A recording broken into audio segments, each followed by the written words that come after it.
My name is Robin West. I work as the Senior Manager of Expedition Operations and Planning for Seabourn, and I'd like to take this opportunity to welcome you on board an Antarctica voyage on board the Seabourn Quest.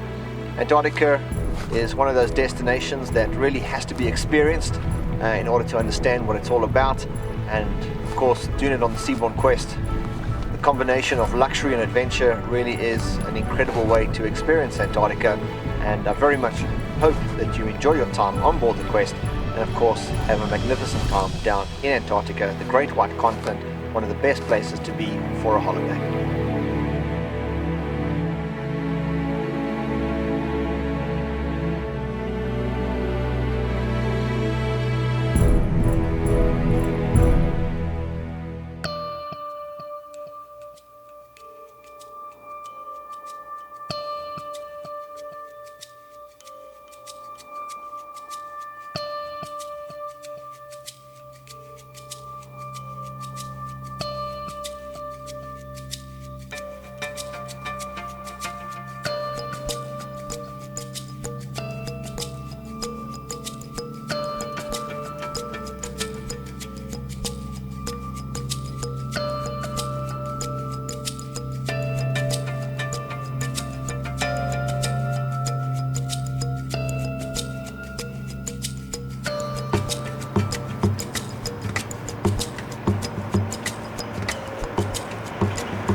Well, a very good early morning to everyone. We have arrived in Antarctica. We're on the South Shetland Islands, Greenwich Island to be exact.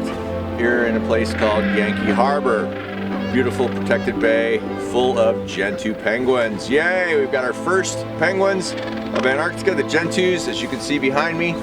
They are in their little colonies at this very large rookery, and they've got chicks. So what we are seeing is basically chicks anywhere from 5-6 days old all the way up to 20 days old. And how do I know 20 days old? It's because we were here 17 days ago and we saw chicks hatching.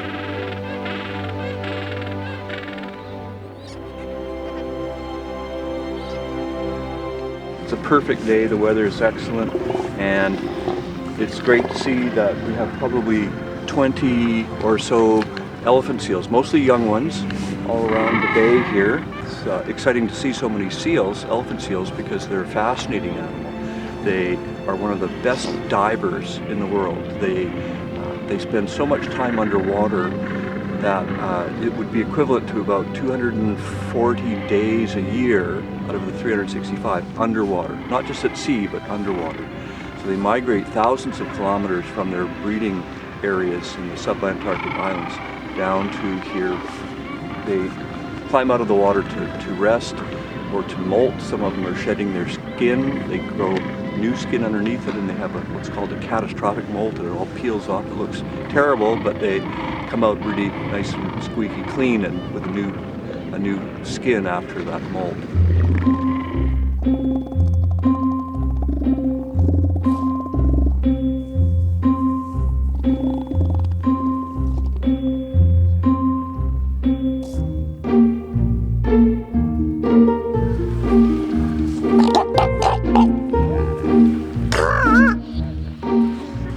They have huge eyes. That's one of the distinctive things about elephant seals, and that's partly to allow them to see in the very dim illuminated water at depth. They also have a remarkable sense of touch with their whiskers, or vibricide they're called. These whiskers can sense out prey at close range, and then they just open their mouth and suck the prey in. A variety of deep water fish, shark species, squid, hagfish, all sorts of different kinds of fish, deep water fish. It's their main diet.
morning and welcome to Nico Harbor, one of the most spectacular viewpoints of our journey.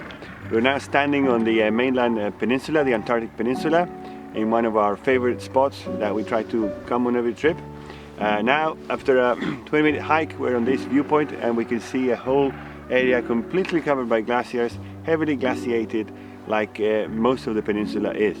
The challenge in the peninsula is to find snow and ice-free ground, and as you can see behind me and all around us, there's a cliff of ice. Glaciers come all the way down to sea level, forming an impressive wall, and it's very hard to find snow and ice-free ground.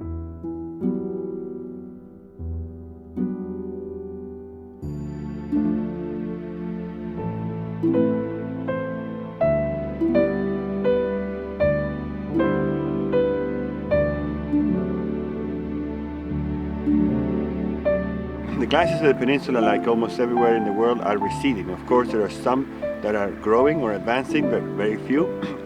This particular one has a time-lapse camera, which is taking pictures, 1 picture per hour on every daylight hour. And then after that, this is compiled into a movie, the time-lapse movie, and it's very good to see it, how it's moving and flowing. As I say, most of them are receding, and Nico Harbor is no exception.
Here we just had a fantastic afternoon with the humpback whales.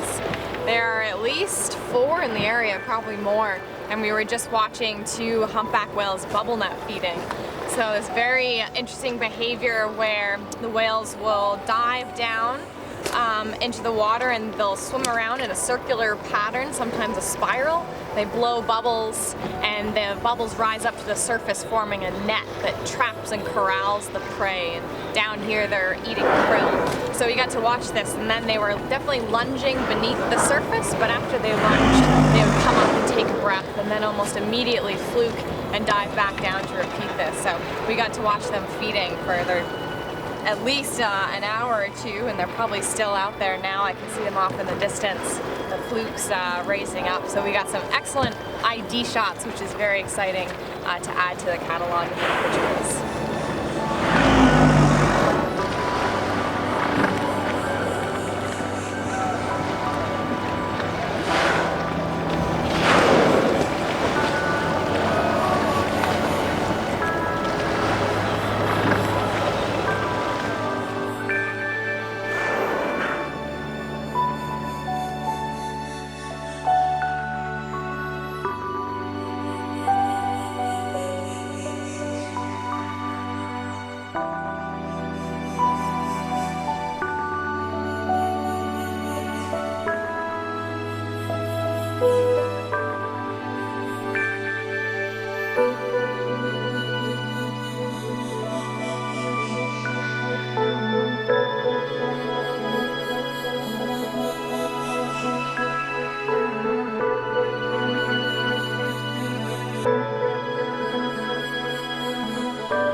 Welcome to González Vidal Station in Paradise Bay.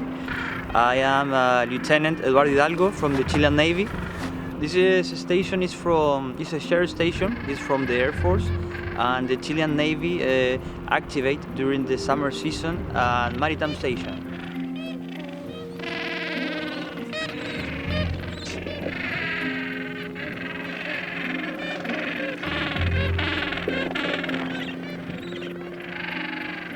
$4,281, $4,282, $4,283, $4,284, $4,285, $4,281, 2, 3, 4, 5, 6. So I'm out here counting penguins as part of the lab of Heather Lynch at Stony Brook University that maintains a database of data on penguins and other seabirds out here. So I'm out here counting individual penguins, specifically nests. I want to know how many penguins are breeding at all of these sites all across the Antarctic Peninsula so that we can understand how the population of penguins overall is changing in this area and what might be causing it. So this colony here at WaterBoat Point, all Gentoo penguins except their 3 chinstrap penguins tucked away in the back. But we do have our leucistic penguins that are here almost every single year. Leucism is a genetic sort of abnormality, a mutation that causes these penguins to lose quite a bit of pigment. So instead of being black and white with orange beaks like most Gentoos have, instead all of those sort of colorful areas sort of become a muddy light brown color. Not quite albinism, but something similar, the same sort of abnormality that causes a change in color.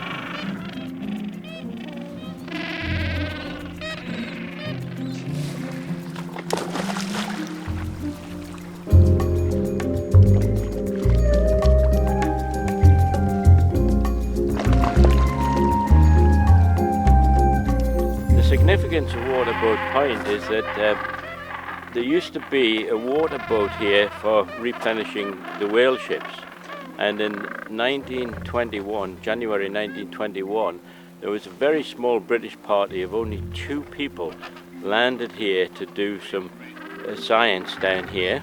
They were credited with doing the first penguin study in Antarctica. One of the striking things for me is that Bagshaw was only 19 when he was here, and Lester was just a little bit older. So 2 young men, a whole year, a whale ship did come in before the year was up and offered to pick them up, and they said, no, we want to stay the whole year to do a full 12-month study.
waters around the Antarctic Peninsula are incredibly rich. Here at Half Moon Island, all along the shallows here are these kinds of invertebrates, these zooplankton called salps. They're kind of jellyfish, and they go in long strings, colonies. Each one is a separate little animal, and they're joined together and grow that way, and then they separate and go independently after that. So they're clear except for the red dot you see in the middle, which is their digestive tract, and they feed on phytoplankton and things like that. So it's just an amazing richness in these shallow waters along the edge of the island.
The place that we are at is a quiet, peaceful hillside overlooking King Edward Cove, and we're in the surrounding area of Grytviken, a place that had great beauty, and then in the early portion of the 20th century behind us turned into a whaling station.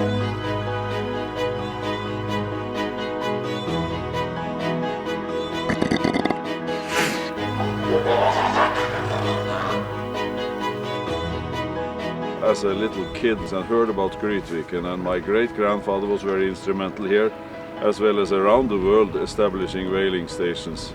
And my father was the last of the generation, but he did only one season and he hated it with a passion.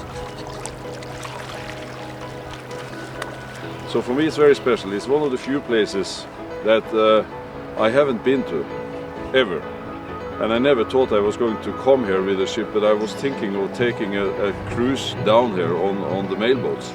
So now I'm here, and this is one of, I would say, in terms of bucket list, probably the last one, as I'm on the tail end of my career. So I think this is a fantastic experience, and I hope everyone else have the same feeling. This is very, very special.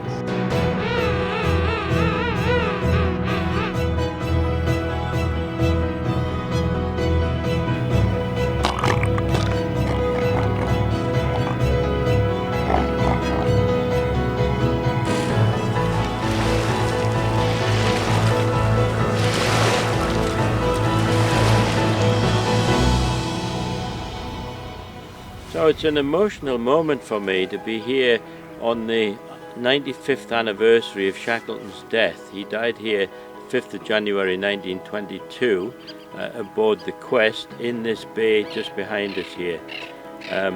In 1993-94 I arrived here aboard my boat, the Sir Ernest Shackleton, which is an exact replica in size of Shackleton's James Caird.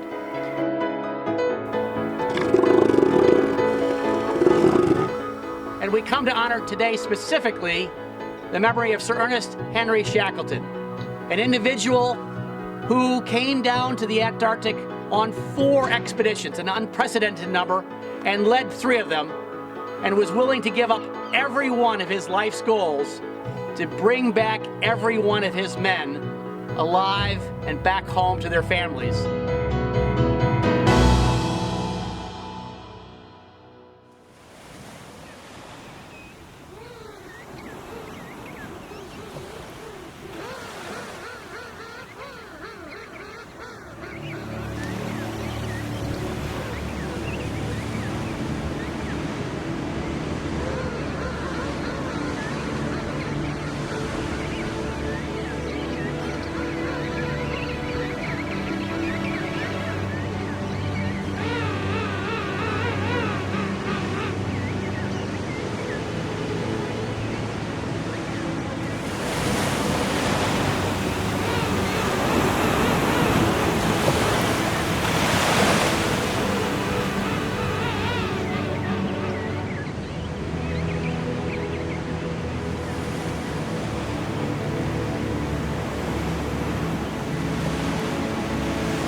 Hello my friends.